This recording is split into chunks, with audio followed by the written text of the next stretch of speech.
Hey marketers, thanks for joining Marketing Mob Talks. My name is Annelle Barnett and I'm the founder of Marketing Mob. I'm excited to host you and my co-host today, Josh Sweeney. Here at Marketing Mob, we connect marketing leaders with qualified, hand-selected marketing talent, and we connect marketers with careers, education, and collaboration. It is in this spirit that we created Marketing Mob Talks. A few things to go over before we get started. We record all sessions, so if you're unable to attend a future presentation, then simply register and we'll send you the recording after the fact. In order to respect everyone's time today, we're not going to open it up for Q&A. However, we have included our contact information here on the screen if you'd like to reach out to us after. You can reach me at abarnett@marketing-mob.com and Josh at epicculture.co. At this point, I'd like to introduce my co-host, Josh Sweeney with Epic Culture. Josh is an entrepreneur, business owner, and company culture advocate. While my expertise lies in the hyper-focused search and recruiting of passive marketing candidates who are aligned with my clients' open positions, Josh's expertise lies in helping companies hire candidates based on culture and personality. By pairing these two strategies together, we've developed a pivotal solution to help marketing leaders build their marketing teams with intent. We will walk you through the specifics of this strategy in this webinar. Now I'll turn it over to Josh and let him kick the conversation off. Culture, and we help companies build amazing company cultures. Part of building an amazing company culture is getting the right people on the team. And to do that, we have to be very intentional about the roles that we fill. So, most companies are heavily focused on skills-based matching. They're looking at skills-based matching, so they look at things like, does this person that I'm hiring use Hootsuite? Do they know Hootsuite? Do they use Pardot? How many years of experience do they have? Do they have the right business savvy and education if they're a manager? We're looking at all different types of skills. But the challenge we see is that people aren't really let go because they weren't savvy enough with Hootsuite or Pardot, right? It's not that we let people go because they couldn't manage the social media via Hootsuite. With marketing automation and in other areas, they're less let go because of the mismatch with the role in the company. So what I always say is we tend to hire on skill, but fire on culture, which is a pretty big mismatch. So what can we do about that? Well, we've come up with a package that focuses on hiring with intent. And we want to be more intentional about who we hire by looking at 3 of these hiring factors instead of just one. Again, many people look at the skills quadrant or skills circle on this, which is in that bottom right area. And what we want to talk about is the 3 hiring factors and add culture and personality to the mix. So to get started, we want to be intentional about matching on company culture. In order to match on company culture, for every client, we add 3 to 5 culture questions that filter people out based on who they are within the organization, right? Or who they are and whether they have a mismatch with that organization.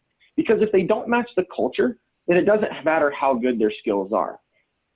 Nobody will want to work with them, and you'll have to get rid of them for some other reason if there is that big culture mismatch. So we want to make sure that we're asking those culture questions. So what is a culture question? A culture question is a question that will shed light on who they really are and how they operate. Some examples of culture questions are, what was the last book you read, when, and why did you choose it? This is actually a culture question that we use at Epic Culture. And what we do is we automatically send these questions out anytime somebody applies. We send this with a whole list of other questions. We have 5 ourselves. And the reason that we're looking at this is to see if they're a culture match. I myself read a lot of books. I go through 35 to roughly 50 nonfiction books a year on Audible, heavy into podcasts, big into continuing education. So we want to hire people that are aligned with that need for continuing education, that need for growth. And what I've generally found is, in our case, people generally are readers and they need that, they have that thirst for knowledge, or they don't. and we want to be making sure that they're a match for our culture. Now, this may not be the perfect question for your organization, but for ours, it is one way that we filter out candidates, along with the other questions. Another question that we ask to match on, or that other clients we have also match on, is indicating their favorite hobby. So in this, when we ask what their favorite hobby is, what we're really doing is we're analyzing, do they excel at a certain item? Have they spent a lot of time excelling maybe at tennis? And on the weekends, they play tennis and they go to competitions and they're showing that competitive edge and that consistency around sticking with something. Versus something that we would look at, or an answer to that might not be as positive in comparison to other candidates, is we've seen people say, well, one of my hobbies is watching Netflix. And we generally see that, if I'm comparing the person who watches Netflix as a hobby to the person who has tennis as a hobby and ranks highly, most of the time, the person who ranks, highly in tennis is just more of a go-getter in general. They're going out, they're taking action, they're competitive, and they're trying to excel. And we believe that that's an indicator in our organization that they're going to be a culture match based on other people in the company. Other examples are, where do they volunteer? So for example, Chick-fil-A, we like to use them as an example. They have certain leadership principles like servant leadership. And in order to understand if somebody is a leader or a servant leader, we could ask them where they volunteer and then dig into that information. We could ask somebody why they selected a laptop that they purchased. Was it Mac or PC, and why? Which one was it? To indicate maybe tech savvy, maybe not. So there's all kinds of culture-based questions that we want to select and ask people to filter those out. And we're also able to see their writing skills. We're able to see if they're thorough, because all of this is in written format. So what I want you to do is think about what questions you need to ask to make sure they'll be a match for your team and organization. And you're going to have to dig into the culture. You may have to dig into the values, and then take that information and flip them around into questions to make sure that they're a match for your organization.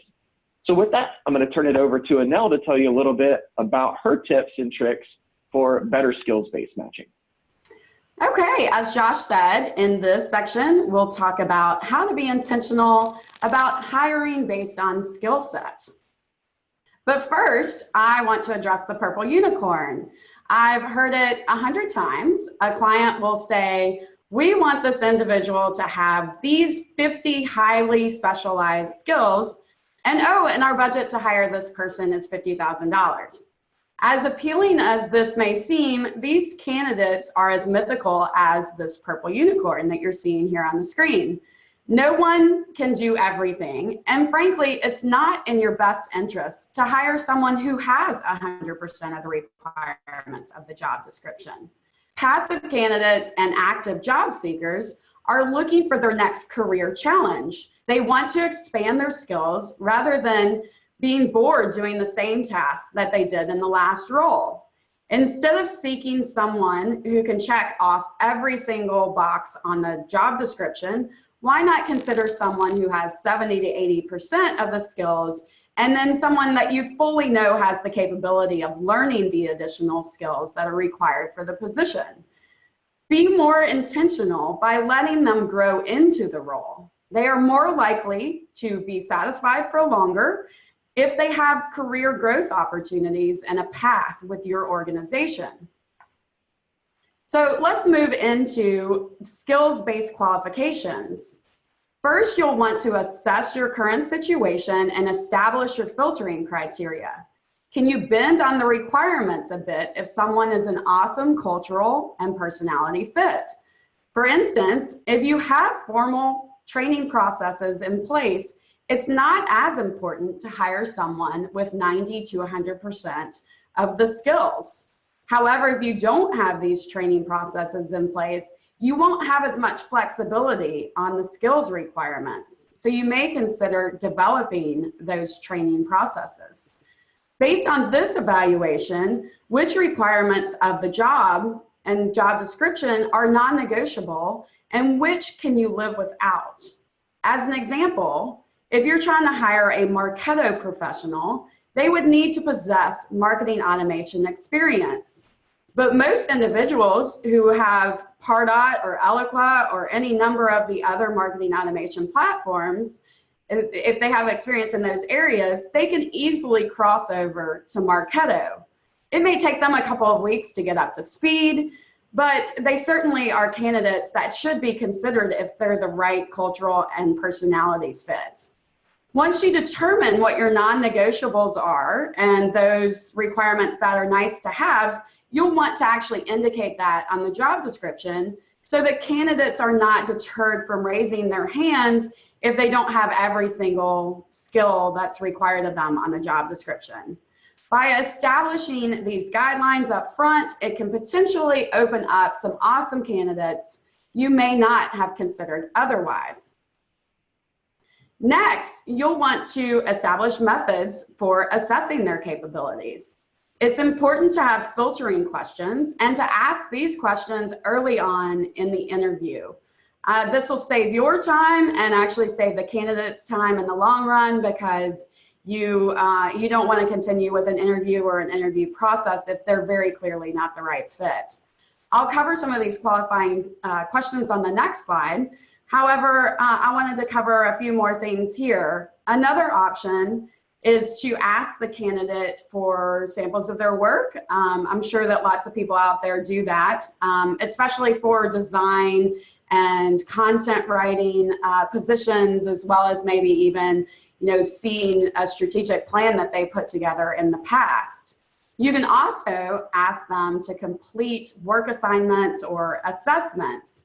But I really will caution you here, if you are doing this, then it's imperative that these are hypothetical situations that you're asking them to work on. Candidates are actually very sensitive to this, and a lot of people have been burned by providing samples or providing work assignments that have been used by companies in live situations, and they're very sensitive to not being paid for their work and to being used in this capacity. So finally, if you're hiring for a specific role, certifications can help. Back to the marketing automation example, if it really is imperative that they have to have Marketo experience, then you may want to require them to be a Marketo certified expert. So now on to the qualification questions that I mentioned previously. You can adapt your qualification filtering questions to the specific position, but here are a few of the questions that I typically ask for digital marketing positions. Number one is, what is your experience with marketing automation? I ask this question of all digital marketing candidates, whether it's a marketing automation position or not. I ask this because most every digital marketer will be familiar with marketing automation, whether they've used it or not. If they say something like, I'm not familiar with marketing automation, or if they can't name any of the top platforms, this is a pretty telling sign that they're not up to speed on digital marketing. And then I've even gotten answers like, I automate marketing all the time, which is actually pretty telling of the fact that they don't know what marketing automation is. So question number two is, thinking in general in regards to a past role, what has your relationship been with the sales team, or how do you feel about sales? So the relationship with sales and marketing can sometimes be embattled, but in most marketing positions, a bad relationship with sales is almost a sure way for that individual or that marketing function to fail. So asking this question opens it up for them to either bash sales, or they discuss how marketing and sales have effectively worked together to achieve results. So either way, by asking this question, you'll know the answer of how well they work with a sales team or a sales function. So the third question is, name your 3 favorite marketing technologies. I ask this question because you'll immediately know if this individual regularly uses marketing technologies, or at least has knowledge of them. You'll also be able to determine whether the types of technologies that they're using are more for small to medium-sized businesses or for enterprise level organizations, because often these different types of technologies may be similar, but they're different based on the size of an organization. And then finally, what type of marketer are you? The idea here is to determine whether the candidate really is a digitally driven marketer or more of a traditional Marcom type of marketer. We leave it open-ended so that you can sit back and listen, and you'll be able to uncover the information that you need to assess this individual's capabilities based on their answer. So as a tip here, for all of your open positions, you probably want to find a way to qualify these individuals using similar questions that instantly shine a light on whether they know their stuff or not. So now I'll turn it back over to Josh, who is going to discuss personality with us. All right, thank you, Anel. So now you've learned a little bit more about culture matching. It's all about finding out about your culture and what kind of questions you can ask to make sure that this person aligns with your culture, right? Are they heads down? Are they social? Do they need to be doing continuing education? You've also learned a little bit about skills-based matching, which you might already be doing, but we got a lot of good tips from Anel on how to do it better, how to really dig into those skills and make sure that you're qualifying people. So the third and final hiring factor we have ensures that you are hiring each role with intent. Now, many of you have taken a personality assessment. May it be a DISC, a Myers-Briggs, Berkman. You probably read it, you had fun, you looked at all the challenges, you learned a little bit about yourself, and then it got filed away, maybe to never be seen again. And sometimes it comes out, maybe you're a D or an I, and you mention it in passing. But what most people don't know is that there is some very strong alignment between personality and a person's role in the organization. And these personality tests go way beyond the assessment that you get provided as the taker of the assessment. There's actually lots of other data that comes together in the back end that can be used to predict a lot of success factors in any organization. So let me give you an example of a business challenge in the marketing department and how we would use personality to understand what's happening. So in this organization, there's a challenge. There's a struggle to determine which efforts are driving success. So often it sounds like this. The manager walks over, works with the team and asks marketing to provide the numbers. They say, well, what's our spend? Which campaign created the most customers, right? Where did we spend all the money? Which ones turned into lead? Which ones turned into customers? Or which social platforms are we spending the most time on that also create the best lead? These are all metrics that we hear management and the business and executive teams asking for all of the time.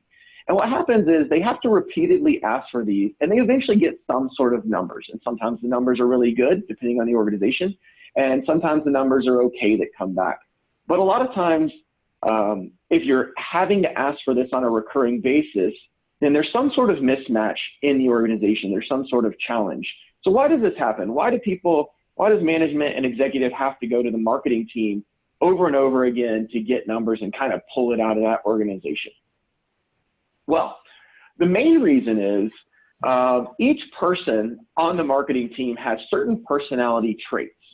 Many people that are on the frontline marketing are in one of the green sections that you see in this pie chart. So if you have social media marketers, the very creative people, the campaign generators, all of the people doing those forward-facing tasks, we find they almost always fall into this influencer, engager, community builder part of the pie. We call this the top right quadrant. They're fast-paced and mostly relationship-oriented. So they really want to connect with people with what they're doing. Now, the challenge is that those same people that are in that little green section of the pie chart are not analytical. By their very nature and against their nature, they're not analytical, results-based, results-oriented individuals. So what does that mean? Well, we also know it means that they're not generally going to give you the analytics that you're looking for just by who they are. So we also know that there's a whole nother group of people that are really good at analytics. In this chart, I've highlighted the bottom left quadrant, the reflective thinkers, the stylish thinkers. These are people that are very results oriented and they move carefully. So they really want to know the results of those campaigns and they move carefully enough to go analyze all of that data. So they're doing thorough analysis. The other thing about these people is they don't really mind uncovering that a campaign isn't effective.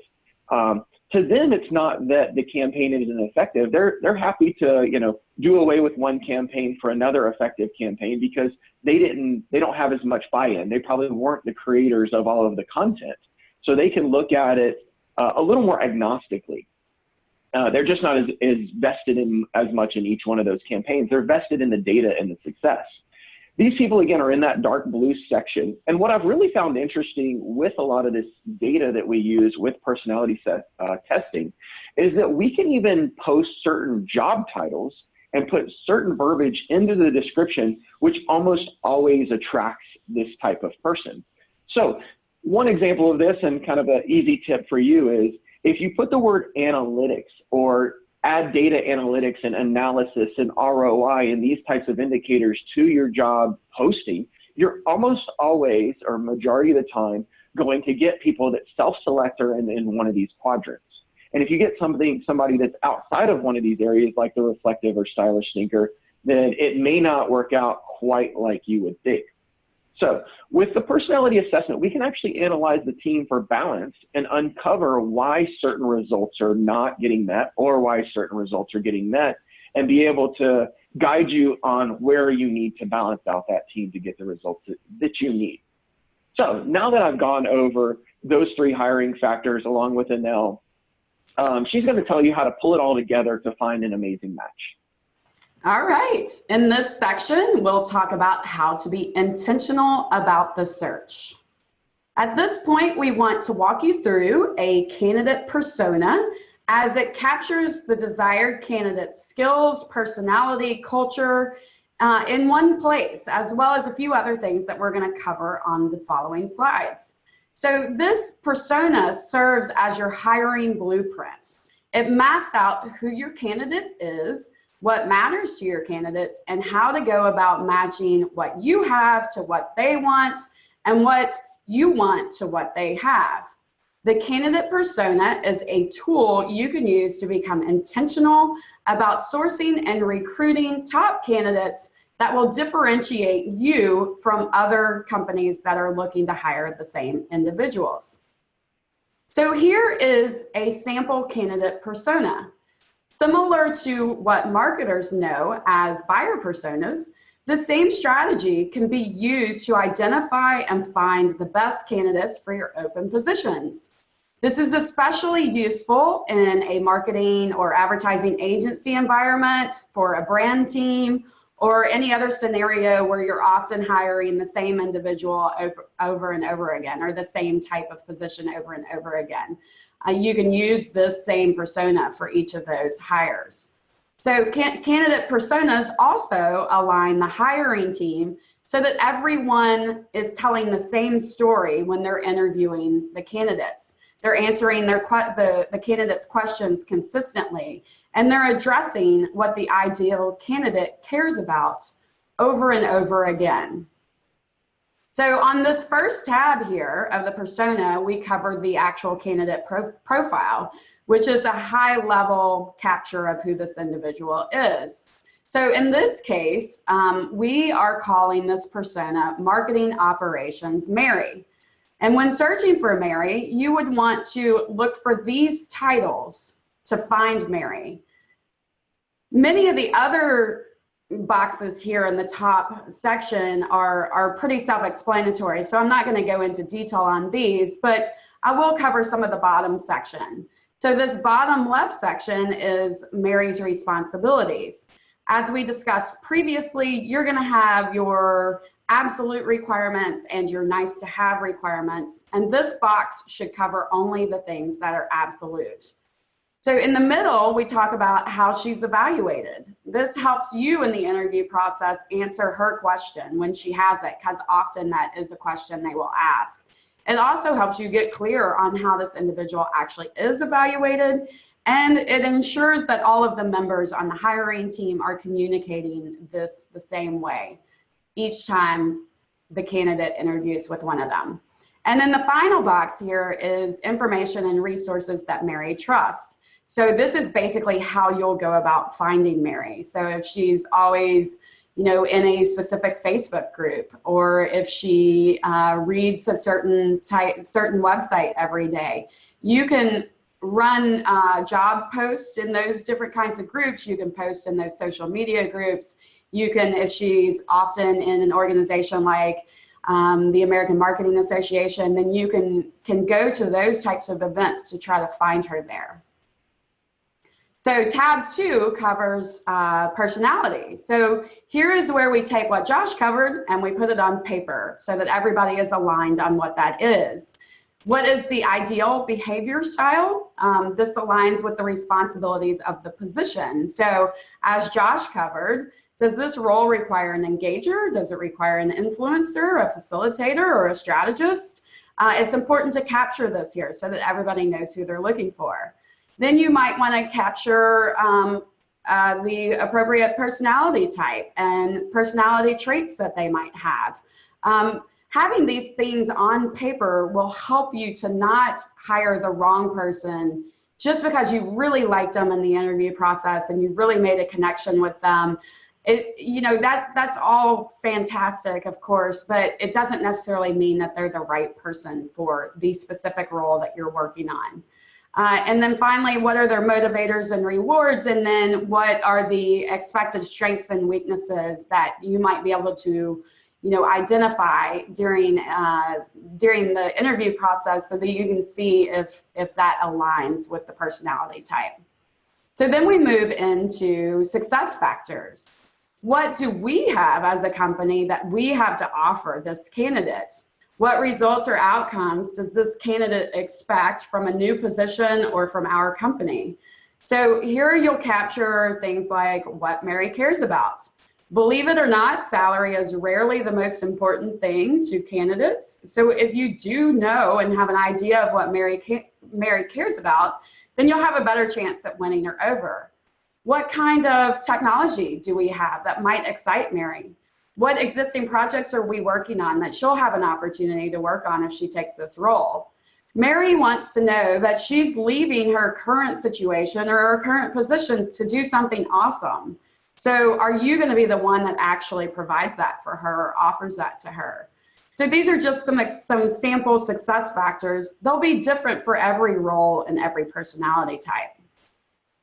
So then under the perceived barriers tab, this covers what attitudes or concerns may prevent this candidate from leaving their current company to take a position with your company. So it's important to fully assess your company and identify why this individual may or may not want to work for you. So this is similar to what a sales rep or a sales team does when they come up with a list of all of the possible objections that your customers might have. So by coming up with this list in advance, you can come up with ways to properly address these things so that when they come up in the interview, you have answers to those questions and everyone on your hiring team is aligned to answer those in a consistent way. This is the hottest job market in the last 50 years. So if you are not effectively selling your organization to the candidates, you will miss out on the best candidates. So then we cover the candidate journey. What does this candidate need in the actual hiring process? Who else might be involved in this decision? So if they're an analytical type, you probably want to help them make their decision with facts, not with emotion. If they're a process-driven type, then they'll be looking for you to have processes in place, and they'll be evaluating your actual hiring process because that's a good example of a process. If this individual by nature likes certainty, the more that you can do in the interview process to ensure that they're comfortable with the team and the culture, the better. Better chance you'll have it at winning this candidate over.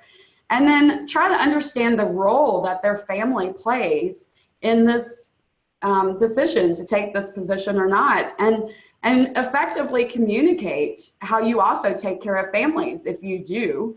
That might benefit the other individuals in the family, such as benefits or family days or anything that might be appealing to someone's family. And then finally, you'll want to address the cultural fit. As Josh covered, you'll want to identify the 3 to 5 qualifying questions to determine if they fit your company or team culture. Then you'll want to list the company values that they must exhibit in order to fit this position and to fit your company. And then finally, capture any kind of personal growth characteristics, such as, continuing education that shows that they're always growing and interested in developing themselves. Finally, to try to intentionally source passive candidates rather than considering only those who apply. This typically results in a better hire, and there are a few reasons why. So one is that these candidates are less likely to be interviewing with other companies, so there's less competition from other employers, and then there's less urgency to move them through the hiring process faster, so you can take a little bit more time within reason to properly vet these individuals. And then they're also less likely to stretch the truth about the skills on their resume, since you reached out to them based on what they had publicly posted. They don't have the opportunity to tailor their skills to the job description. So it ensures that who they say they are is who they actually are. And finally, it allows you to be proactive versus reactive. You can actually cherry pick candidates and talent versus waiting for them to come to you. Now it's time for you to take action. And if you aren't up for going it alone, we are certainly here to help. So as a quick recap, being intentional about the personalities on your team, being intentional about the skills on your team, being intentional about the culture of your team, and then finally, being intentional about how you source, recruit, and hire your team will lead to an intentional marketing team. If you're feeling overwhelmed, which you may, this is stuff that Josh and I do every day, so we have a pretty good grasp on this ourselves. But if you are feeling overwhelmed or you don't have time to implement your own intentional plan, we've packaged up a solution where we'd be happy to help you and do it for you. If you're interested in such a solution, just reach out to me at abarnett@marketing-mob.com. Or you can call me at 404-806-9224. And then here is Josh's contact information, josh@epicculture.co. So I'd like to thank my co-host, Josh Sweeney, and thanks to each of you for attending. I hope these talks were informative and that you have some valuable takeaways to implement right away. And finally, we really appreciate your time and attention and look forward to hosting you in the future. This concludes today's session of Marketing Mob Talks. Thanks a bunch.